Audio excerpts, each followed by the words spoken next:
De nuevo, aquí estoy otra vez. Bueno, antes, hablando de idiomas, me olvidé efectivamente de agradecer al doctor Wilmar Arcusio y a los organizadores por la invitación a este congreso.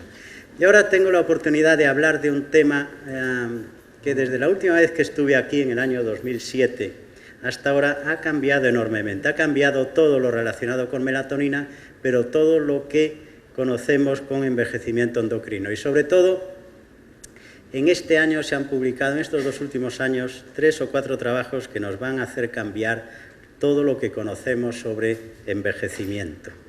Bueno, por un lado, esto es un tema que ya hemos comentado, el hipotálamo, una parte muy antigua filogenéticamente del cerebro, está relacionado con la adaptación de los seres vivos al medio ambiente, y esto viene determinado porque el fotoperíodo, a través del núcleo supraquiasmático, pone en marcha el reloj biológico que nos permite todas estas actividades de regulación.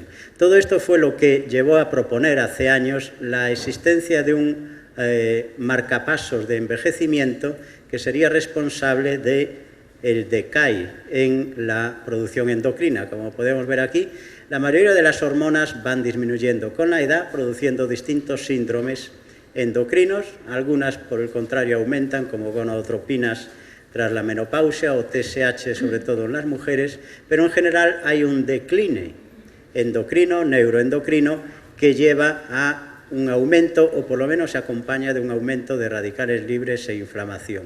Y por otro lado, también el reloj biológico pierde neuronas, los núcleos supraquiasmáticos se alteran y se produce cronodisrupción que colabora en este proceso. Bueno, nosotros conocemos ya, por un lado, cómo se produce el envejecimiento, o qué ocurre durante el envejecimiento de los ejes neuroendocrinos, en este caso, eje hipotálamo hipofisario suprarrenal, en el cual el mecanismo de retroalimentación de cortisol a nivel de hipófisis e hipotálamo, que funciona normalmente para regular los niveles plasmáticos de cortisol, se altera durante el envejecimiento. Hay un aumento de número de las neuronas que producen CRH, hay un adelanto de fase en la producción de ACTH por la noche, hay una alteración del mecanismo de retroalimentación negativo del cortisol, menos capacidad de frenar ACTH y CRH, y todo eso lleva a una alteración de la pauta de secreción de ACTH y de cortisol, una alteración del ritmo circadiano de estas hormonas y un aumento de la liberación y de los niveles de cortisol con la edad. Como el cortisol, además de regular inflamación y metabolismo, es importante para muchos otros procesos como actividades cognitivas, la sensación de bienestar, memoria, conducta, apetito, etcétera, etcétera, la alteración de cortisol con la edad produce también todo este tipo de alteraciones, no solo físicas, sino también cognitivas. Por otro lado, la vasopresina, u hormona antidiurética, que colabora con el CRH para estimular la liberación de ACTH, también se afecta con la edad, puesto que hay una disminución de los mecanismos que regulan la SE, hay un aumento de producción de vasopresina normalmente, hay una disminución de la función renal que lleva a alteraciones del balance hidroelectrolítico, y si bien el déficit de vasopresina que a veces ocurre con la edad no afecta a la producción de ACTH, el exceso, derivado de bien patologías, bien tratamientos farmacológicos de la persona mayor, que produce o pueden producir síndrome de inadecuada producción de ADH, van a producir un exceso de vasopresina, hiponatremia y alteraciones neurológicas. También el eje tiroideo se afecta con la edad, se produce una alteración del ritmo circadiano de TRH y TSH, por un lado, disminuye, bueno, por un lado parece que puede aumentar la somatostatina que frenaría el efecto de TRH sobre TSH, pero los niveles de TSH suelen aumentar sobre todo en la mujer. Aumentan también los anticuerpos con la edad, lo cual puede estar relacionado con esos mecanismos de insuficiencia tiroidea e hipotiroidismo. Disminuye T3 y aumenta T3 inversa. Esto es muy curioso porque la T3 inversa solo está alta durante el desarrollo fetal. La T3 inversa maneja mucho mejor que la T3 todos nuestros nutrientes, pero durante la vida extrauterina nosotros con la T3 nos manejamos bastante bien, pero en el anciano, o bien porque está desnutrido, o bien porque tiene una restricción de la ingesta, la T3 inversa aumenta significativamente y disminuye la T3, lo cual no sabemos muy bien si puede estar relacionado con el deterioro cognitivo y depresión de las personas mayores. Este desbalance que a veces ocurre entre T4 y T3 puede venir determinado por una alteración de las desyodasas, con lo cual estas enzimas tienen menos actividad y por eso la T3 está disminuida. Por otro lado, la GH, lo acabamos de ver, disminuye con la edad, disminuye efectivamente la pulsatilidad y la amplitud, pero se mantiene la frecuencia en las personas mayores con respecto a las jóvenes, pero todo ello lleva a un decline en la producción de IGF-1 a lo largo de la edad.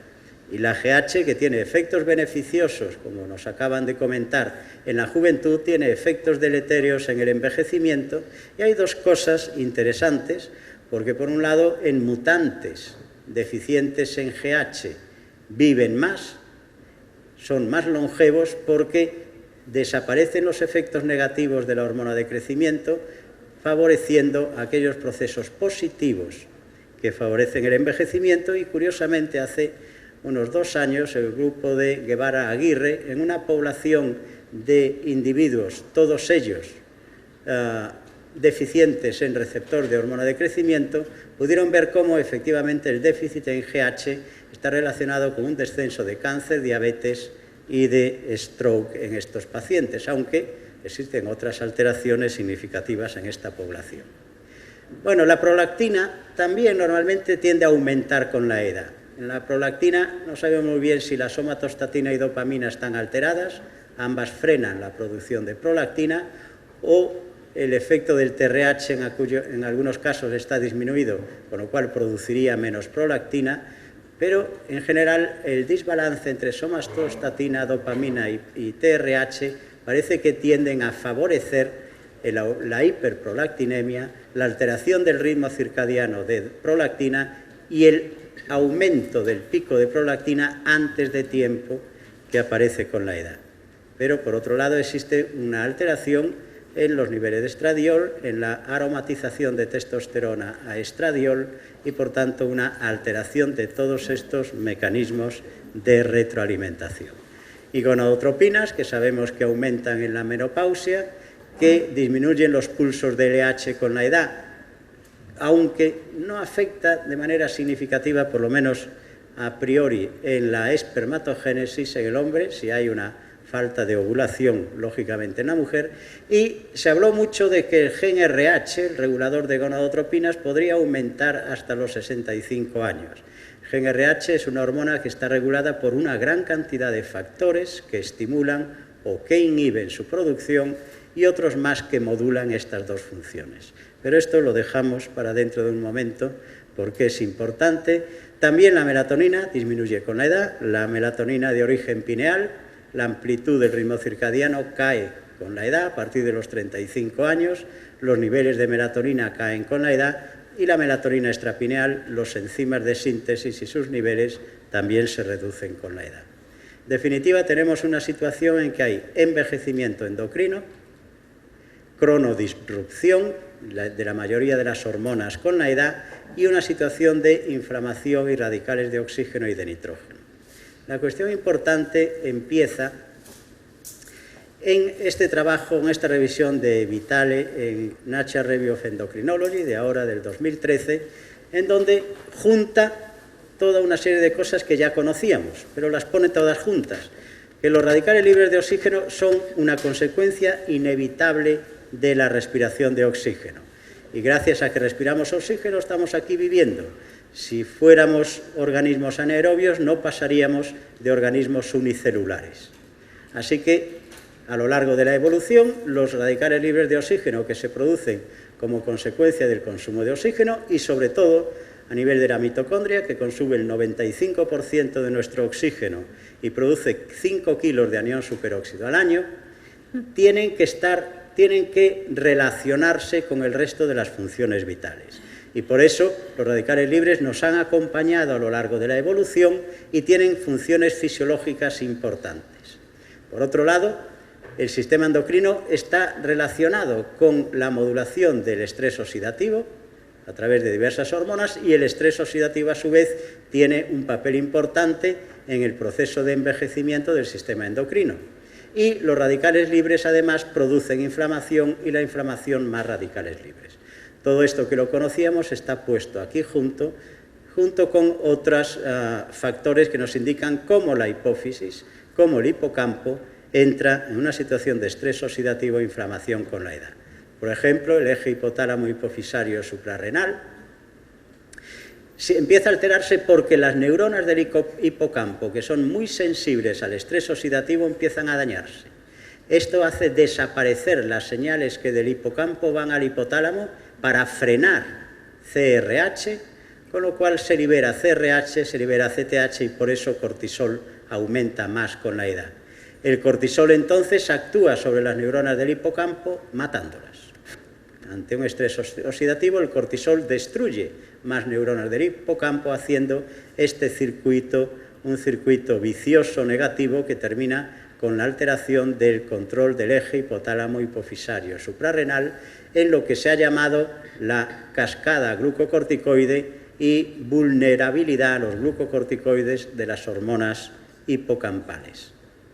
Por otro lado, el tiroides, ya sabemos que las enzimas oxidasas y peroxidasas que producen peróxido de hidrógeno para oxidar el yoduro y formar hormonas tiroideas, se acompaña con un aumento de estos radicales libres. Con la edad reduce una reducción del tamaño del tiroides, del AT3, mayor producción de radicales de oxígeno, disminución de defensa antioxidante, y es posible que todo esto también esté relacionado con la tiroiditis de tipo autoinmune. En testículos y ovarios, los radicales libres son fundamentales tanto para las células de Leydig y síntesis de testosterona, como para los procesos de capacitación, reacción acrosómica y condensación de la cromatina del espermatozoide. Sin radicales libres, los espermatozoides son infértiles, pero en exceso, los radicales libres dañan las enzimas de la esteroidogénesis, dañan DNA, dañan proteínas y, por tanto, producen daño al esperma. Y el estrés oxidativo es una de las causas más importantes de la disminución de la calidad de los espermatozoides durante la edad. Y exactamente igual, los folículos ováricos maduran porque hay radicales libres que favorecen e inducen su maduración, pero en exceso estos radicales libres destruyen este proceso de maduración folicular y además producen oxidación de proteínas, ponen en marcha la activación de la respuesta inmunitaria innata, que produce más radicales libres y termina por dañar mucho más ese ovario. Así que tenemos una situación en la cual hay aumento de radicales libres que condicionan aumento de inflamación, porque los radicales libres ponen en marcha la respuesta de la inmunidad innata, liberación de citoquinas y otros factores proinflamatorios, que a su vez la activación de las células inflamatorias desde los macrófagos hasta las células de Kupffer en el hígado y las microglía del cerebro producen grandes cantidades de óxido nítrico y anión superóxido como fuente de su función normal, lo cual da lugar a más radicales de oxígeno, estableciéndose este círculo vicioso, de forma que el aumento de radicales libres sobrepasa la capacidad del sistema antioxidante, daña la función mitocondrial, daña los telómeros, daña el DNA, y es una reacción en cadena que va a lo largo del proceso de envejecimiento. Entonces, radicales libres son buenos en cantidades adecuadas, son malos en exceso. Y aquí es donde viene el trabajo de Zhang, publicado en Nature en este mismo año, en donde establece la primera conexión entre todos estos procesos. Todos los receptores de membrana sensibles a la inflamación, TNA-alfa, interleuquinas, TLRs, sensibles también a los radicales libres, en última instancia lo que hacen es que tras su activación activan NF-κB, que está de forma inactiva en el citosol, lo traslocan al núcleo, y en el núcleo NF-κB es responsable de la regulación de alrededor de unos 300 genes La mayoría de ellos producen reacción proinflamatoria. Aquí están algunos de ellos, como óxido nítrico sintasa inducible, ciclooxigenasa 2, prostaglandinas proinflamatorias, citoquinas, moléculas de adhesión, etcétera, etcétera. Y en condiciones normales también moléculas antioxidantes, porque estas moléculas antioxidantes de alguna forma frenan la reacción inflamatoria para evitar un exceso de esta reacción. Con el envejecimiento predomina, sin embargo, la parte inflamatoria. Esta disminuye y, por tanto, la reacción inflamatoria tiende a destruir células hipotalámicas y producir el envejecimiento hipotalámico. El estudio de Zhang es novedoso porque demuestran por primera vez que NF-κB es capaz también de aumentar FOS-Jun y proteína quinasa C, que son responsables de la inhibición del promotor de gen RH1. Esto es independiente del sexo del animal, masculino o femenino, y por tanto durante el proceso inflamatorio disminuyen los niveles de gen RH. Y esto producirá alteraciones en las gonadotropinas, no tiene nada que ver con el envejecimiento. La disminución del gen RH produce una disminución de neurogénesis en el hipotálamo, que es el responsable del envejecimiento hipotalámico de todas las células del hipotálamo, que altera la función hipofisaria y produce el envejecimiento hipofisario. Los autores demostraron que la administración de gen RH por vía sistémica, por inyección a nivel del ventrículo cerebral, independientemente de si es macho o hembra el animal, gen RH induce neurogénesis y restaura la función normal del hipotálamo. Así que, por primera vez, se establece una relación entre radicales libres, inflamación y gen RH a nivel hipotalámico, y lo que ellos dicen es que hay un programa hipotalámico de envejecimiento sistémico. Es decir, nosotros estamos programados, a la vez que el hipotálamo, la parte más antigua del cerebro, regula nuestras funciones básicas, también es responsable de que nos mande al otro barrio cuando pone en marcha el proceso de envejecimiento. Y entonces, en paralelo, se publica otro trabajo, un año anterior, de cómo otro factor de transcripción, otro receptor, REP-ER, regula los ritmos circadianos y cómo estos ritmos circadianos regulan a su vez la inmunidad innata. Entonces, lo que tenemos es una relación entre tres procesos. Uno, el reloj biológico, que está condicionado por el fotoperiodo, que pone en marcha una serie de proteínas como B-mail, clock, PER y CRY, que son las que, digamos, literalmente le dan cuerda a este reloj biológico para promover las respuestas correspondientes en todos los órganos, y cómo este reloj biológico, a través fundamentalmente del ritmo circadiano de la pineal, pero no exclusivamente, sincroniza las funciones vitales de la mayor parte de los órganos periféricos. Esto por un lado. Por otro lado, es que este reloj biológico de los núcleos supraquiasmáticos está controlando en condiciones normales la respuesta inmunitaria a través de la producción de catecolaminas que frenan la función del tejido periférico, a través de la liberación de cortisol por la suprarrenal que frena la respuesta inmune y a través de la producción rítmica de pineal que regula el ritmo circadiano de la acción de las células del sistema inmune. Cuando esto se altera con la edad, esta descarga del sistema inmune va a frenar el reloj biológico y se produce la alteración de todas estas respuestas. Y aquí a la derecha es cómo funciona el sistema. Clock y B-mail son dos genes que codifican dos proteínas que forman un dímero que a lo largo de la noche este dímero va aumentando y va induciendo la producción de PER y CRY. PER y CRY son otras dos proteínas que regulan el periodo del ritmo, en la especie humana 24 horas.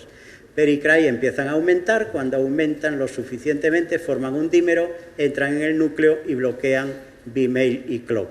Entonces, este clock B-mail desaparece PER y CRY y desaparece la inhibición. Esta es la forma en la que el reloj biológico está funcionando las 24 horas.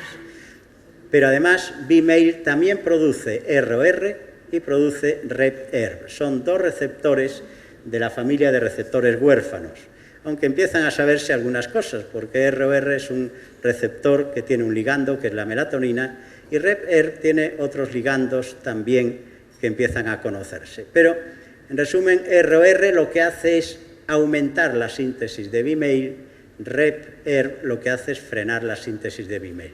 Por tanto, en condiciones normales, clock, B-mail, PER y CRY, y estos dos factores están regulando la función del reloj biológico.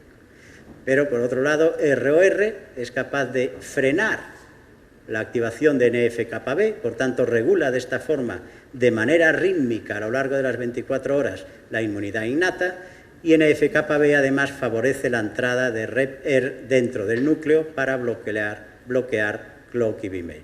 Esto es una forma simplificada de cómo el reloj biológico funciona, pero la función de este reloj biológico desencadena la función rítmica de todas las funciones metabólicas y vitales. Y, en conclusión, entonces, juntando todas estas cosas, lo que nosotros proponemos como hipótesis del envejecimiento debido a la cronodisrupción es que efectivamente el fotoperiodo pone en marcha clock y B-mail. Clock y B-mail a su vez inducen la expresión de ROR y REP. ROR actúa a su vez sobre B-mail, aumentando su síntesis. REP-ERB frena B-mail. Por un lado de ROR, al estimular B-mail, frena NF-κB, frena la translocación de NF-κB al núcleo, la unión de NF-κB al DNA y mantiene controlada la respuesta inflamatoria. Mientras que REP-ER lo que hace es todo lo contrario, activar esta respuesta y aumentar entonces el daño inflamatorio a la función neuroendocrina. Por otro lado, el reloj biológico produce melatonina que estimula ROR, aumenta la producción del inhibidor de κB, que mantiene inhibido NF-κB en el citosol, con lo cual disminuye su translocación al núcleo, y por otro lado también produce aumento de clock y B-mail, sirtuina 1, que bloquea el binding, la unión de NF-κB al DNA. Sirtuina 1 aumenta PGC1-alfa, que produce biogénesis mitocondrial. Y en todo este proceso viene el envejecimiento, afecta la respuesta del reloj biológico, la producción de melatonina, entre otras cosas. Hay una hiperactivación de la parte estimulante de la activación del sistema inmune, con más NF-κB, más respuesta inflamatoria, mayor disfunción neuroendocrina, mayor cantidad de citoquinas que frenan PGC1-alfa y disminuye biogénesis mitocondrial, al mismo tiempo que NF-κB va a provocar un freno de GnRH que disminuye la neurogénesis y, por tanto, afecta negativamente al reloj biológico. Por tanto, la hipótesis de la cronodisrupción del envejecimiento está englobando radicales libres, ritmos circadianos o reloj biológico y actividad inflamatoria. Y yo supongo que esto, en estos próximos 2 años, es cuando veremos un avance importantísimo en todos estos mecanismos de envejecimiento. Muchas gracias.